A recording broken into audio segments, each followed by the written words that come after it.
Magandang araw sa inyo mga kalapatids, Kuya Toy Beats para magbigay ng update. Nandito tayo ngayon kay Mr. Nakamura kasi nung isang araw nakita kami ni Mr. Nakamura, nabanggit niya na may dadating daw na imported na gray cell.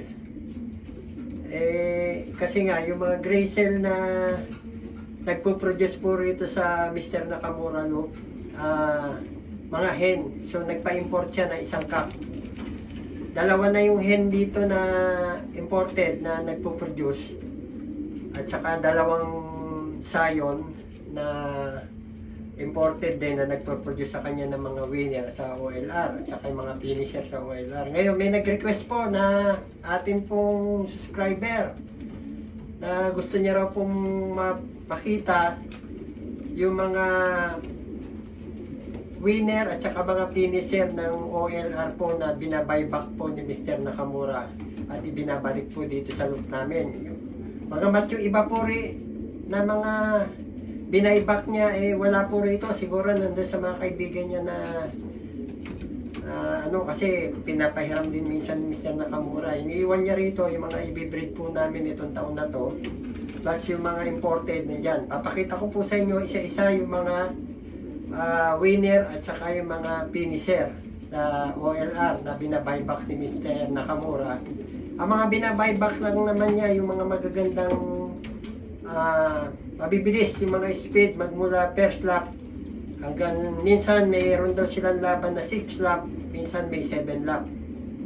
Kasi ang liparan po ng OLR dito umaabot po ng 1,000 km. So nandito po tayo sa hen section para ipakita ko po sa inyo yung mga finisher at saka yung mga winner. Pero yung mga winner, di ko pa ganong kabisado. Basta ipapakita ko lang po sa inyo lahat yung mga naka-sensor kasi lahat po nang bumabalik dito, binabuyback niya na galing OLR at hindi po namin inaalis yung mga sensor nila. So, namumukhang ko sila kagad dahil nga yung mga sensor ay hindi namin tinatanggal. Yun po ang palatandaan na galing po sila sa OLR. Meron dito yung isang unang-unang pagdating po ni Kuya Toy Beats dito, unang araw, pinakita niya yung mga kalapate at hinuli niya yung isa, champion daw po ng pero tinanggal po nila yung sensor. Andyan, hindi ko na isasama, basta yung mga nakasensor na mga hinuli ko, tsaka yung latest na dalawang galing po ng OLR na gray cell at saka yung isang sayon niya na brown. So papakita ko na po sa inyo isa-isa. Andito kinulong ko po rito para maipakita ko po sa inyo. Sa nagre-request po, ito na. Papakita ko na po yung mga ibon na binayback po ni Mr. Nakamura galing po sa OLR.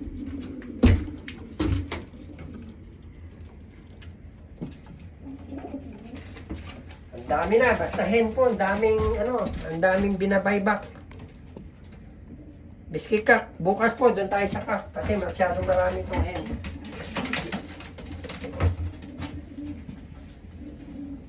Ito po, isang black. Ang bloodline po, hindi ko kabisado po rito kay Mr. Nakamura. Itong black na to, ito, ang alam ko rito, ang nanay po nito, imported na EU. Ang bloodline po, hindi ko alam, yan yung sensor niya. 2020 po siya. Itong black velvet.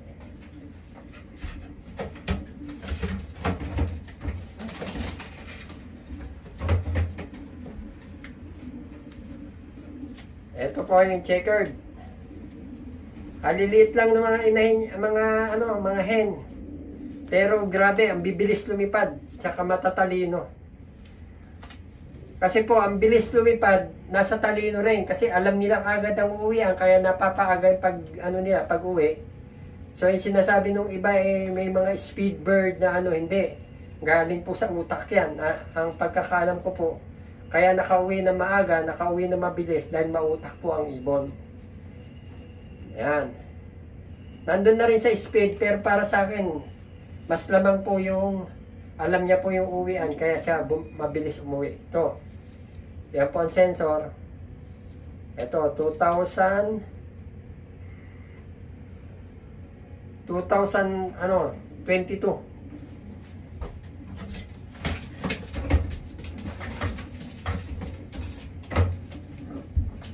Ito, puro hen pinapakita ko sa ito. Grabe, oh.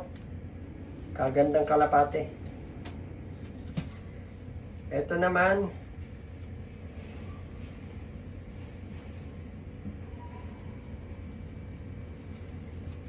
(2016).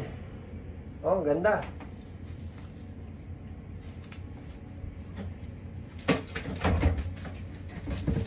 Madali lang po tandaan ng mga galing pong OLR dito kay Mr. Nakamura dahil nga po may mga sensor sila, hindi niya po pinapatanggal. Ito yung blue bar, oh. Puro hen lahat to, oh.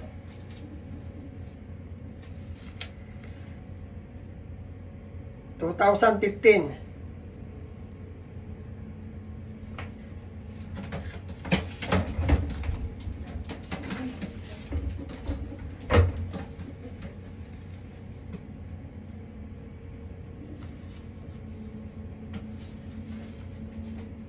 Ito po yung sensor.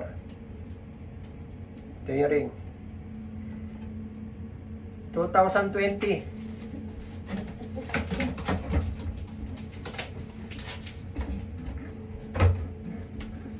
Lubar naman. Lugon sila ngayon. Grabe yung lugon nila. Yan. Sensor. Tsaka yung ring niya. 2019.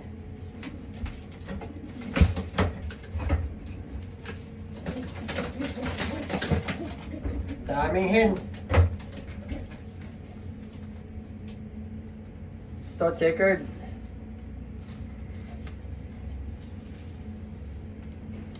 Yan po yung sensor.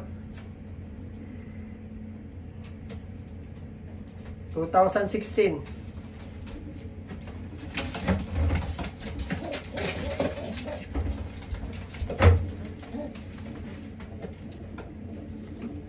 Maliliit sila pero ang lalapad ng dibdib. Saka may iksi ang katawan. Yan po yung sensor. Ito po yung singsing. 2015.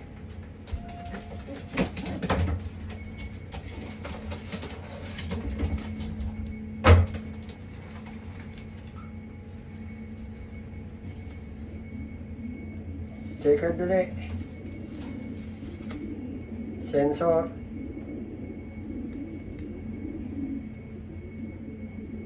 2020.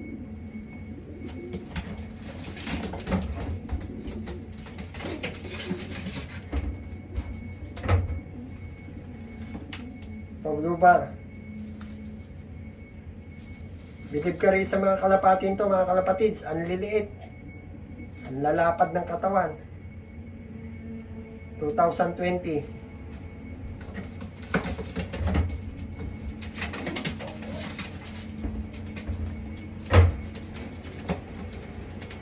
Blue bar ulit.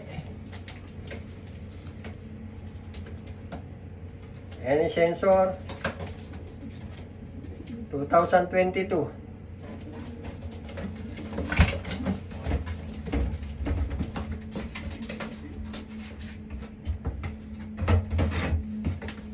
Ito po yung Gracell. Anak po na imported. Yung unang na-produce na winner na Gracell. Andyan yung nanay niya na imported. Yan po yung sensor niya. Ito po yung singsing niya.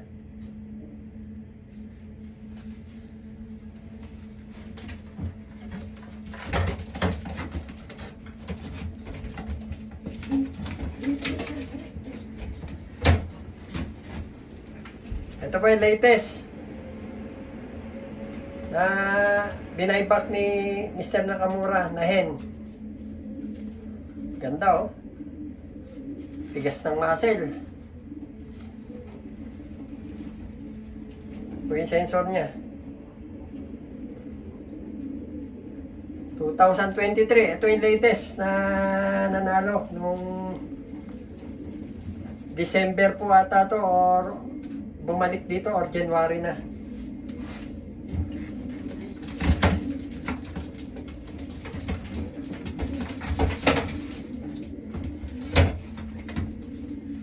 Ito naman yung Scion. Latest din po ito na galing OLR. Ito yung sensor niya. Yung sing-sing niya.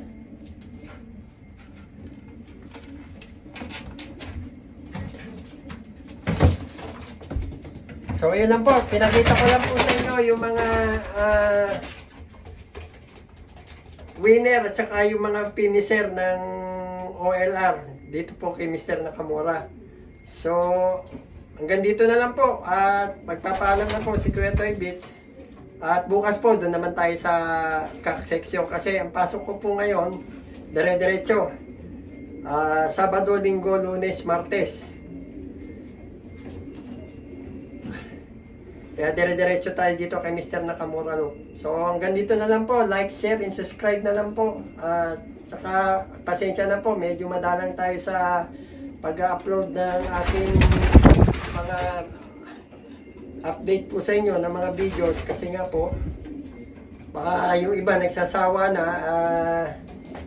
Yun na lang na ngayon. Kaya medyo nilalaktawan ko na lang para pagka nakauwi tayo sa Pilipinas, maaari mas marami po tayong ma-upload doon kasi marami po tayong papasyalan ng mga tao. Tsaka nga po pala, babalitaan ko po kayo sa itlog po na naiuwi nung July. Noong July 23 po, nag-uwi po ng itlog galing po rito sa Japan. 32 eggs po yon. May mga nagtatanong po kasi, nabasagan po tayo ng 4. Kasi nga po, alam niyo naman sa airport, hinahagis-hagis po yung mga maleta. So, 28 po natira. Ang napisa po is, 50% po. Meron po tayong 14 na island born na nadagdag po dun sa mga nauna. Kasi meron po mga nauna na na-ship po ni Kuya Toy Beats na itlog. Bagamat napakahirap po na magbiyahe ng kalapati, talagang pakahigpit po nila. Ang dami na po namin nilapitan, ang hirap po. Kaya nagbaka sakali tayo sa itlog at nakakalusot naman po sa airport sa natin. At napapapisaan po natin sa Pilipinas. Kaya po marami na po tayong island born sa Pilipinas. So lahat po ng gusto mag-avail, siguro hindi po tayo makakapag-import ng kalapati.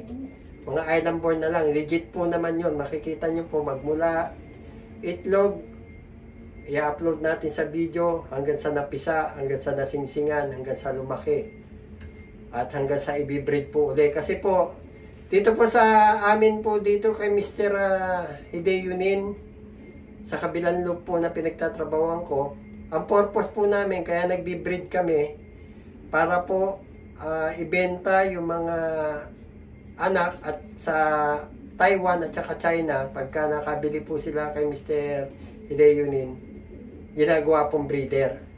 So, yung mga itlog po na naibiyahe at napisa sa Pilipinas, so naging island born, papaanakin po ni Kuya Toy Beats yung paparamihin. So, yung mga magiging anak, yun na lang po ang gagawin natin. Iyaan po natin sa mga tao na gusto po mag-avail ng palahi po rito namin dito sa Japan kay Mr. Hideyunin. Yung 3 bloodline. May masisingit lang po mga 2 bloodline po na galing po dito kay Mr. Nakamura kasi nangako po si Mr. Nakamura sa akin na pag-uwi po ako, padadala niya po ako ng itlog kung hindi pa pwede ang kalapate.